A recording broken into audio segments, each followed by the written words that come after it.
Donc, je voudrais m'arrêter ici dans mes questions. Mais nous avons le privilège ce matin donc d'avoir un panel de très haute qualité qui va nous aider à décortiquer donc tous ces éléments. Le premier intervenant sera mon frère, le ministre des Affaires étrangères et de la coopération internationale du Mali, Abdoulaye Diop, que je n'ai pas besoin de vous présenter et à qui je voudrais tout de suite donner la parole. Monsieur le ministre. Oui.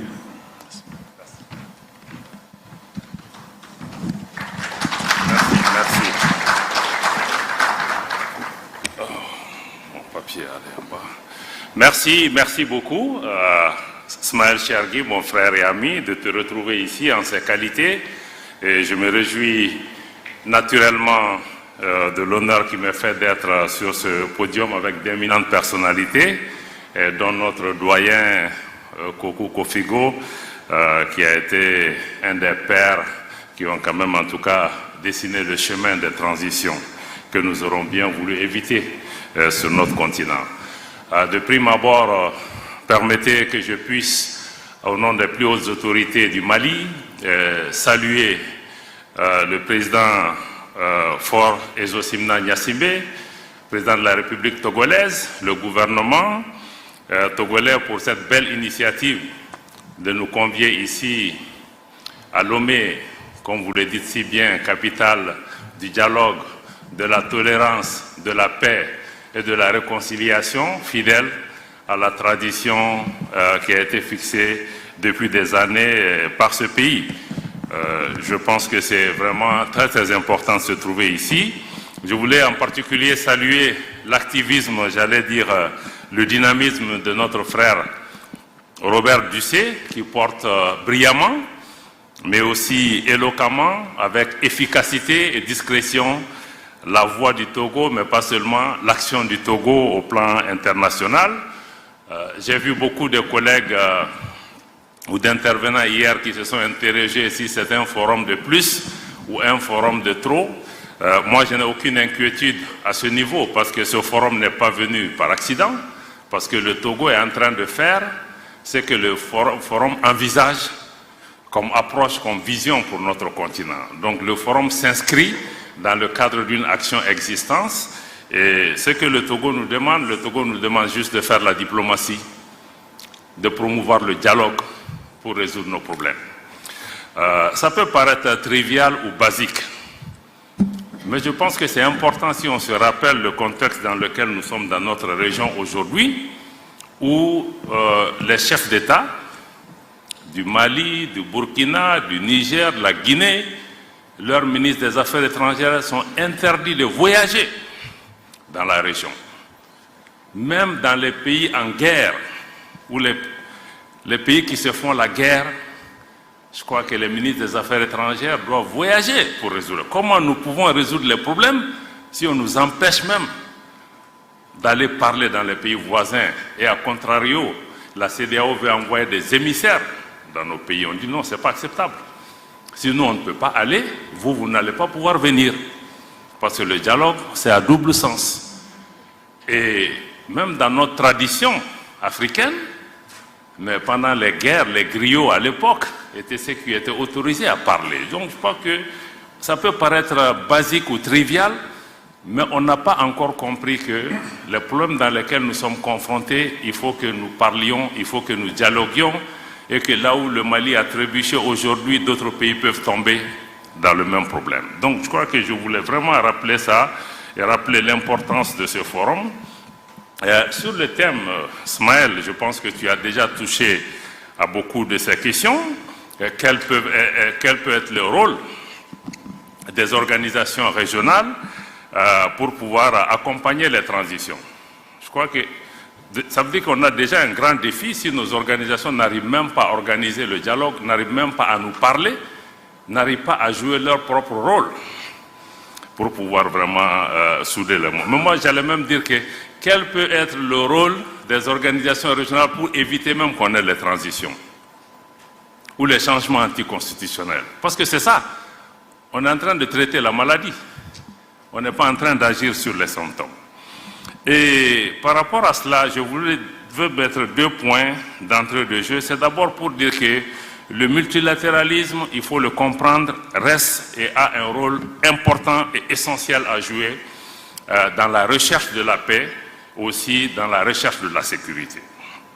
Le deuxième élément, c'est de comprendre que pour nous tous, l'intégration régionale, la coopération régionale demeure aussi des moyens essentiels pour renforcer la solidarité entre nos pays, parce que la façon dont nos organisations agissent aujourd'hui, ce n'est pas dans le sens de la solidarité.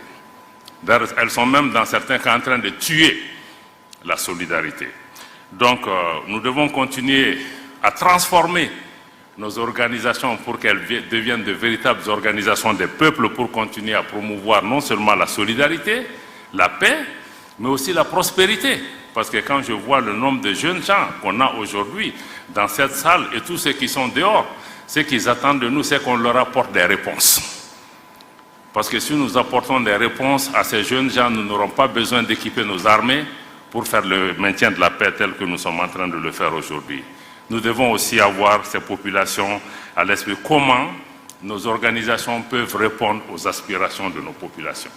Je pense que tant qu'on n'a pas répondu à cette question, elles ne pourront pas être utiles pour ce qui concerne les processus de transition.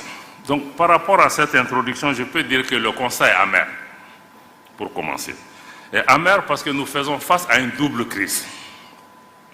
Parce que vous avez parlé pas seulement des organisations régionales, mais aussi des organisations internationales.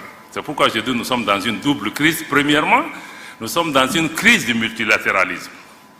Parce que nos organisations internationales, les Nations Unies et toutes les organisations qui sont affiliées, le Conseil de sécurité, sont aujourd'hui incapables de résoudre les problèmes. Le Conseil de sécurité est bloqué aujourd'hui. Même pour faire un communiqué sur l'attaque du bateau Tombouctou au Mali, qui a fait près d'une 60aine de morts, le Conseil de sécurité a été incapable de trouver un consensus pour faire un communiqué. Vous vous imaginez pas que c'est sur la question de la Palestine qu'il va pouvoir trouver. Donc nous sommes dans une crise du multilatéralisme. Et ce multilatéralisme n'a pas permis de répondre aux défis, par exemple, du Mali, où nous sommes face au terrorisme. On nous propose une opération de maintien de la paix dans une zone où il n'y a pas de paix à maintenir. Pendant 10 ans, on a entretenu la menace. Mais elle n'était pas adaptée. Au Sahel, c'est pareil. La situation en Ukraine, la situation en Palestine, comme je l'ai indiqué, dans tous ces cas, comme Chergui l'a indiqué, nous sommes dans une crise de la gouvernance mondiale qu'il faut revoir pour qu'elle soit plus représentative, plus démocratique, plus juste, plus équitable.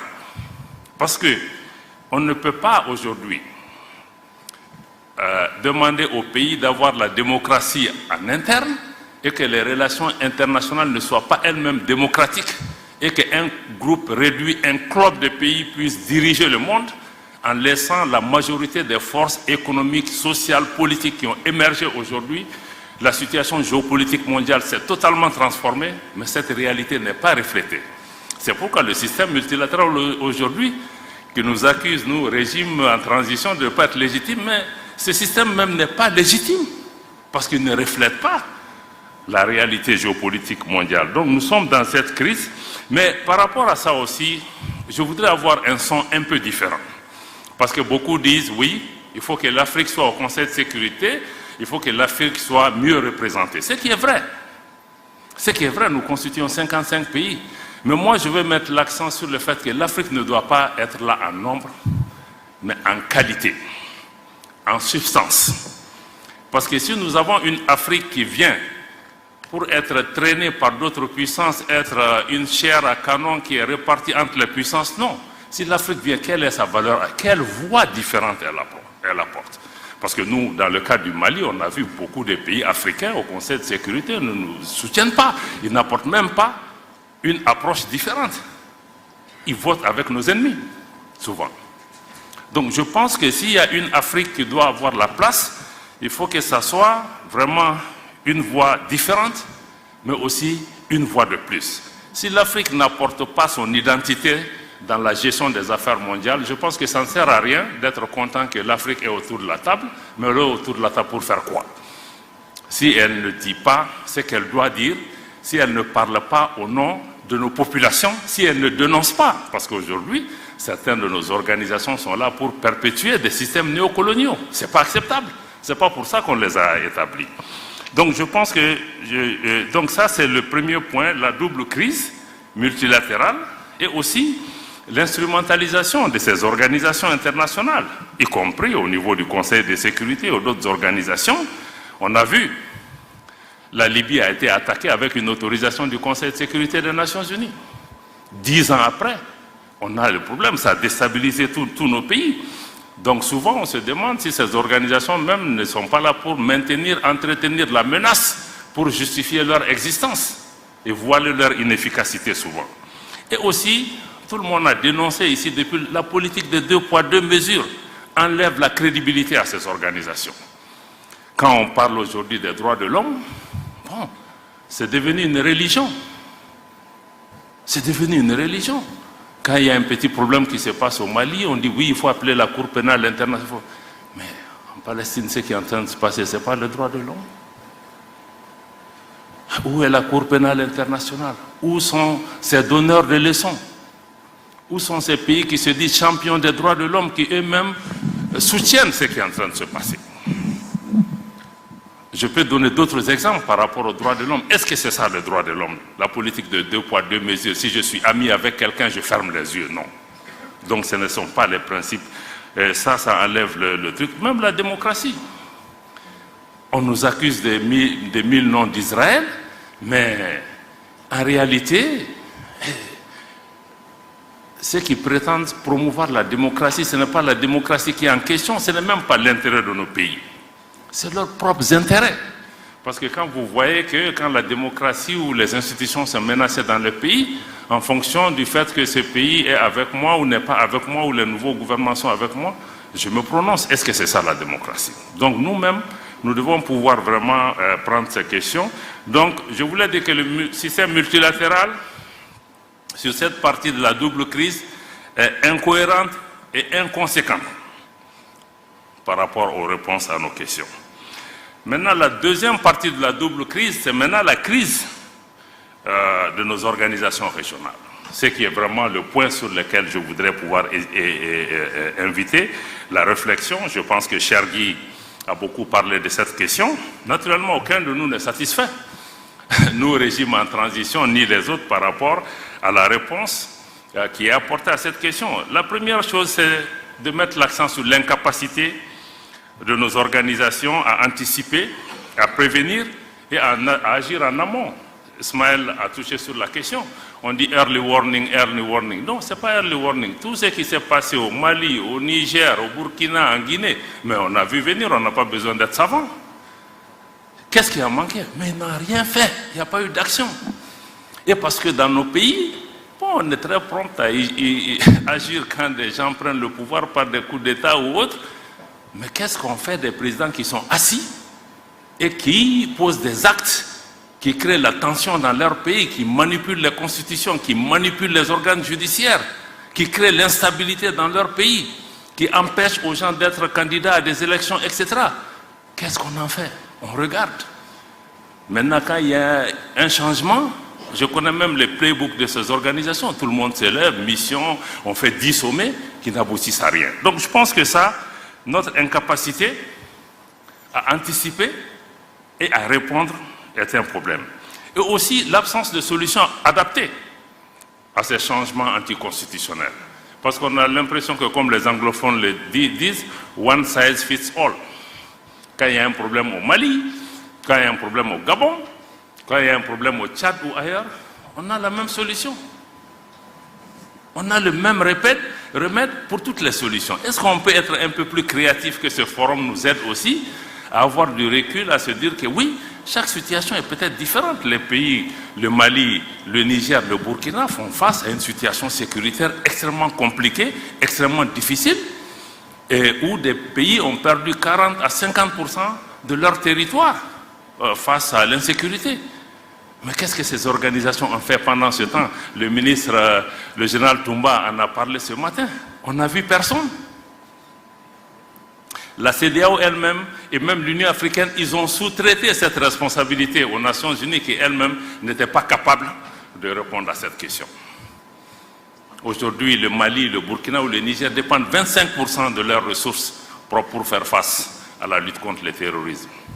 Parce que, au Mali en particulier, l'exemple que je connais, les changements de pouvoir auxquels on a assisté, c'est surtout l'exaspération, la frustration de la population face à l'incapacité des pouvoirs politiques à répondre à cette situation. Donc si la CEDEAO et les autres organisations veulent aider, ils doivent d'abord fixer ce problème. On ne peut pas venir dire aux gens seulement organiser des élections ABCD. Même pour les élections, pour qu'elles soient inclusives, il faut que l'État soit présent sur l'ensemble de son territoire. Donc je pense que ça, il faut vraiment des solutions adaptées à chaque situation. Il faut aussi comprendre que la peur ne peut pas constituer une politique. Je sais que dans beaucoup de pays, les gens ont peur, qu'il y a contagion des coups d'État. Est-ce que cette peur a empêché que les choses se passent?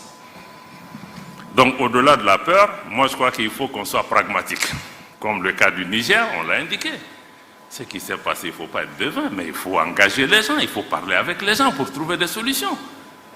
Donc je pense qu'il faut vraiment ce pragmatisme-là qui est nécessaire. J'ai déjà parlé de l'absence de solidarité, mais aussi nos organisations doivent fondamentalement changer de logiciel. Il faut comprendre des pays comme le Mali, nous avons souscrit à toutes ces organisations. Nous savons que dans ces organisations, quand il y a un coup d'État, il y a changement anticonstitutionnel, les règles s'appliquent. Et les règles qui sont là, c'est la suspension des instances de ces organisations, conférence des chefs d'État, conseil des ministres, etc. Mais ce n'est pas l'ostracisme et l'exclusion. C'est pourquoi l'OME est importante par rapport à ça. Parce que dans certains cas, non seulement les pays sont sanctionnés, mais sont punis. Pas seulement punis, pas seulement les dirigeants, mais on punit toute une population, sans punition collective.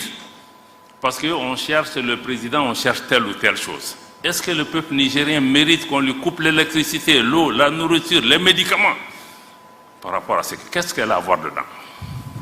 Donc moi je crois que vraiment... Et le plus grand problème aussi, c'est que...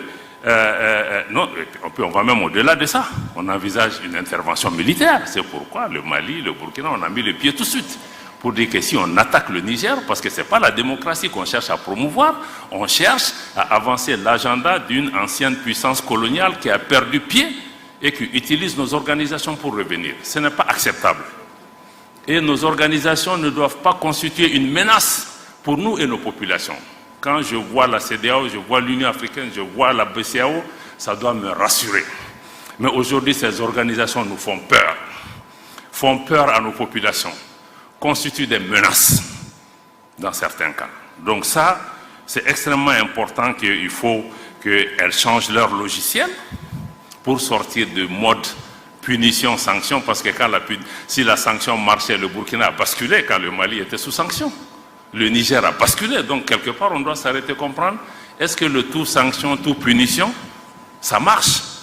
Et même la punition aussi a des conséquences durables, parce qu'aujourd'hui, parce qu'on ferme les frontières, on fait tout ce qu'il faut, mais ce ne sont même les fermetures des frontières, nos populations, ça brise l'élan de solidarité de nos pays. Donc il faut vraiment que nous comprenions ça. Deuxièmement, je vais insister sur le fait que quand nous sommes dans des organisations, mais les organisations sont bâties sur des traités, sur des textes auxquels nous avons librement consenti, y compris en abandonnant notre souveraineté. Mais dans beaucoup de ces organisations, à la CEDEAO, à l'UEMOA, les textes ne sont pas respectés. La fermeture des frontières, la mise sous embargo des pays, n'est dans aucun texte de la CEDEAO. Je défie qui que ce soit de me sortir dans un texte de la CEDEAO où on a prévu la fermeture de frontières, de me sortir un texte du traité de l'UEMOA où on a prévu d'exclure un pays pour des considérations politiques, de me sortir le truc de le statut 4 de la Banque centrale des États de l'Afrique de l'Ouest interdit à la banque de recevoir des ordres des pouvoirs politiques pour pouvoir agir. Pourtant on ferme nos banques centrales. Donc, comment vous pouvez exiger l'état de droit au sein des pays et ne pas appliquer l'état de droit dans les organisations. Ça, je crois que ça décrédibilise les organisations. Je vois que Chergui commence à bouger, peut-être que je dépasse mon temps. Donc on est dans un paradoxe à ce niveau. Et l'autre question, je ne pourrais pas finir sans mettre l'accent aussi sur l'instrumentalisation de nos organisations. Je pense que j'ai parlé de ça plusieurs fois. On se comprend très bien. Ce n'est pas normal que les gens viennent parce qu'ils financent nos organisations pour pouvoir dicter leur agenda et utiliser notre organisation par rapport à leurs propres objectifs. J'ai expliqué à certains qu'au sommet de l'Union africaine, l'Union européenne par exemple, on ne nous voit pas. Mais pourquoi d'autres veulent venir dans nos débats, nous? On peut avoir un partenariat, mais dans le cadre du... Donc, nos organisations sont instrumentalisées. Cette instrumentalisation conduit à la politique de 2 poids, 2 mesures, parce qu'on ne définit plus les choses en fonction de nos propres paramètres, mais parce que, bon, les autorités françaises sont contre le Mali. Ah, il faut les suivre parce que, bon, tel pays a une attitude bienséante. Donc, je crois que ça pose un problème de crédibilité de nos organisations. Le G5 Sahel, c'est la même chose. Notre frère Era, Maman Sidikou, il était secrétaire exécutif du G5 Sahel. Le Mali est un pays fondateur du G5 Sahel. La France, qui n'est pas membre du G5 Sahel, dicte sa loi. Moi, je paye ma contribution. Un autre pays vient dire que le Mali ne peut pas assumer la présidence du G5 Sahel. Comme le disent nos amis ivoiriens, on est où là?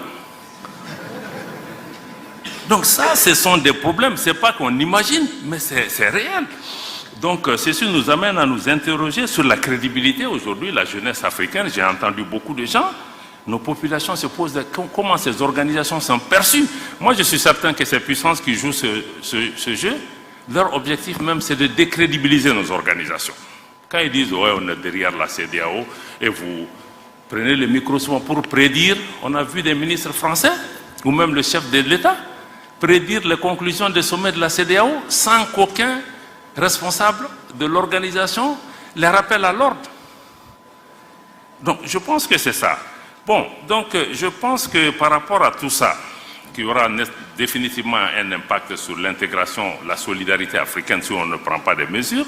Pour des pays comme le Mali, on aurait pu continuer à protester, à agir, à faire des communiqués, mais nous avons dit aussi que quelque part, il faut que nous apportons une alternative, une réponse géostratégique. C'est pourquoi on a décidé de mettre en place l'Alliance des États du Sahel, pour plusieurs raisons, parce qu'on ne veut pas une organisation qui soit téléguidée de l'extérieur. Deux, c'est que nous avons décidé que nous finançons cette organisation. Si vous voyez la charte, elle n'a pas prévu que nous recevons de l'argent de qui que ce soit.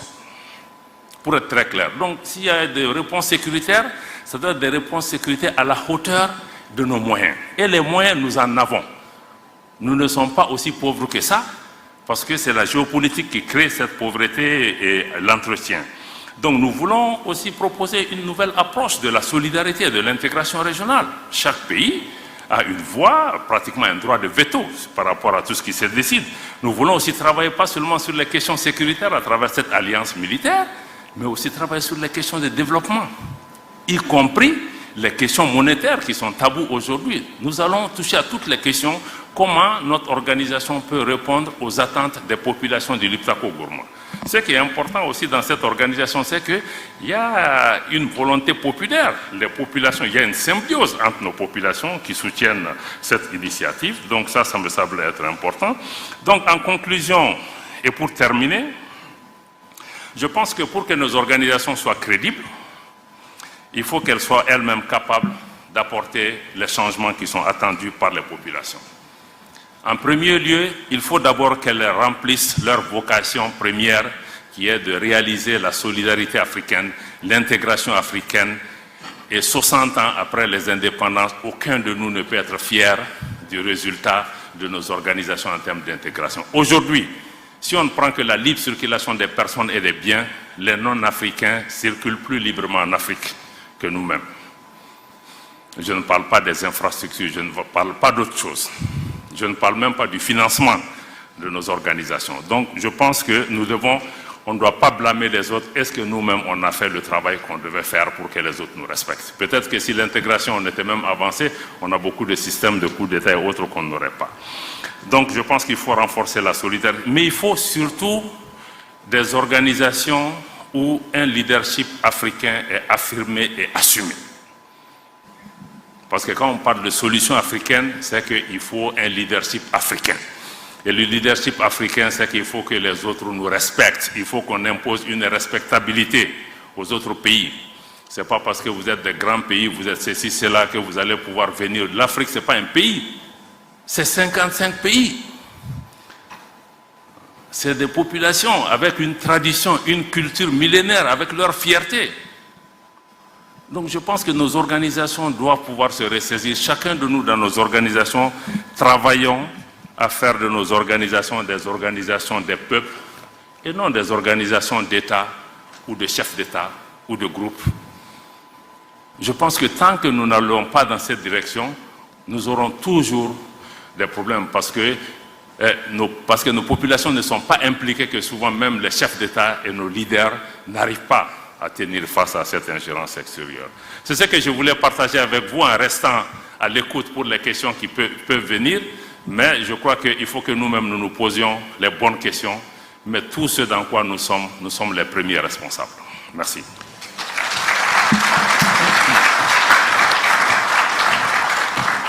Merci infiniment, mon cher Abdoulaye, pour tous ces éléments d'analyse et ce constat, au final, difficile.